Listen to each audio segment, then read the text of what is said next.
On est très heureux, comme chaque jour, avec Elisabeth, d'être avec vous en direct sur Europe 1 de 13h à 14h dans la France Bouge et avec notre grand témoin du jour, Marie-Ève, la directrice générale adjointe de Cdiscount. Et vous avez bien fait de rester avec nous car on le voit, les Français ont des idées, même au sein de leur entreprise, les choses changent. Et aujourd'hui, nous sommes avec Mario Chekon. Bonjour. Bonjour. Bonjour Elisabeth, bonjour Emmanuel. Bonjour. Vous êtes le DRH du groupe Géodis. Alors le groupe Géodis, c'est une entreprise de logistique et de transport. On peut l'imaginer, en tout cas, on peut se dire que c'est un milieu qui a tendance à être assez masculin. Et vous avez pour objectif de féminiser la profession.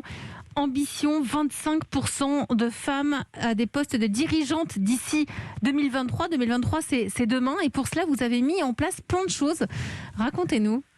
Absolument. Donc, comme vous l'avez bien dit, notre ambition, c'est vraiment de sortir de cette image qui est notre métier, qui est un peu dépassée, du conducteur du camion tout seul dans son camion, à une image beaucoup plus inclusive où nos femmes ont toute leur place. Et donc, depuis 2017, je dirais, et même avant, on a lancé des actions pour la promotion de nos femmes au poste de direction.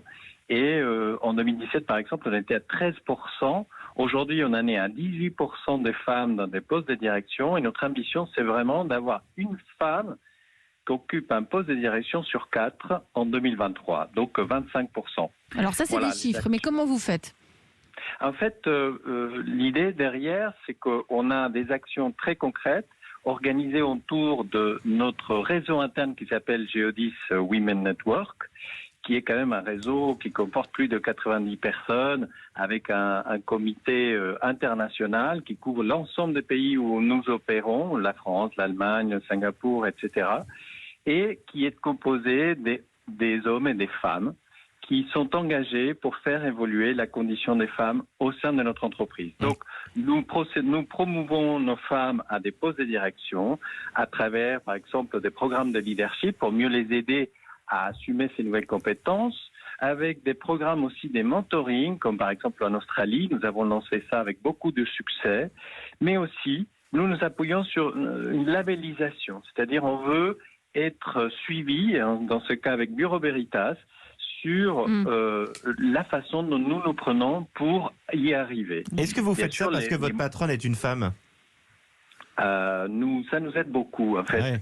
C'est la seule femme patronne d'une société de logistique et de transport de la taille des Géodis. Donc elle a déjà enclenché le mouvement. Marie-Ève, directrice générale adjointe de Cdiscount, ça tombe bien, vous êtes une femme. Est-ce que chez Cdiscount aussi, c'est quelque chose qui est important de féminiser la profession ?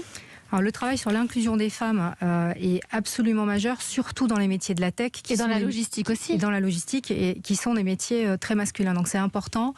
Et ce travail-là, c'est vraiment un travail de terrain. Donc monsieur en a parlé, et on connaît bien Géodis parce que c'est un partenaire important pour nous. Ces mentoring, ces formations, ces coachings ad hoc pour expliquer aux femmes qu'il faut oser, qu'il faut aller de l'avant, qu'il ne faut pas douter. Oui, mais il faut qu'elles viennent vers vous. Vous faites en sorte. On va vers elles. C'est ça le sujet. Je pense qu'il ne faut pas attendre que les choses se passent. Oui. Il faut aller vers les femmes, il faut les identifier. Et nous, très concrètement, on a un vivier de femmes identifiées que l'on chouchoute et que l'on suit parce qu'on sait que ce sont les dirigeantes de demain. Merci en tout cas Mario Chekon, directeur des ressources humaines du groupe Géodis, féminiser la profession dans les transports. C'est bien évidemment pas assez. Regardez-nous, à la France Bouge, on fait 50-50 pour co-animer. On essaye d'avoir le plus depuis l'équipe jusqu'au bout. Donc ça doit être à peu près possible de faire encore mieux que ces 25%. Merci beaucoup Marie.